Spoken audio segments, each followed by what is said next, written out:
Okey, ni dia. Lepas saya yang pendrive yang saya cakap 2-in-1. 1 terabyte Ni dia. Saya tunjuk kat korang. Korang nampak tak 1 terabyte ni? Agak gelap sikit Okay, saya buka lampu. Ni dia. 1 terabyte. Okey, kalau yang ni dia menggunakan 3.0 punya ni lah. Terbaru kira 3.0. Kalau korang nak tengok dia terbaru ke tak, warna biru dalam. Yang ni 3.0 punya. Lagi laju lah daripada sebelum ni ada 2.0 Okey, ni saya nak tunjuk kat korang. Bila korang nak, macam mana korang nak pakai dia. Okey. Korang cucuk dulu kat korang punya CPU. Contoh Okey, ni dia.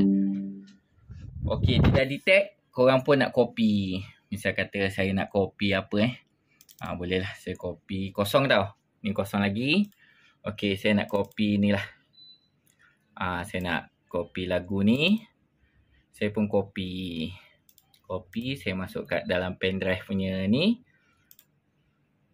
Okey, pendrive punya adalah E Okey, saya pun paste kat sini. Saya pun paste. Okey, lepas korang paste saja kat dalam ni, dalam pendrive korang ni, korang terus masuk ke tab korang lah. Misal kata saya nak masuk tab ni. Okey, jom. Saya tunjuk kat korang, kita masukkan dalam tab Okey, ni dia. Ni tab korang. Misal kata tab dia. Ini saya menggunakan tab Infinix Infinix ni korang tak payah cakap lah, memang kualiti yang terbaik. Dah lama dah saya pakai. Lepas tu korang pergi saja ambil pendrive korang ni yang tadi tu, Type C. Ni Type C. Barulah korang cucuk kat korang punya ni lah, kat charge ni, charger ni. Okey, sekejap susah juga Okey, saya dah cucuk. Nampak? Dah cucuk je kat korang punya charger punya tu kan. Terus korang pergi kat mana? Korang boleh pergi ke file ni Ke file ni. Korang pergi ke file. Pergi ke Google. Macam ni lah saya punya kan.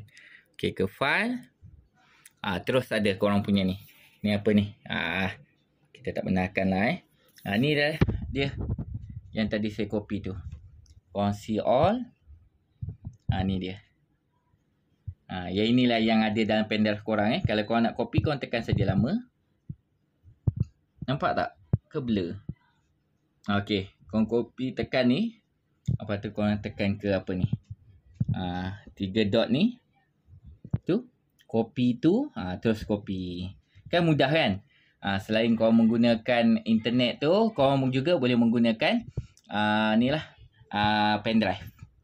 Okey lah. Ciao. Apa-apa kalau berminat tekan saja di beg kuning. Yang tab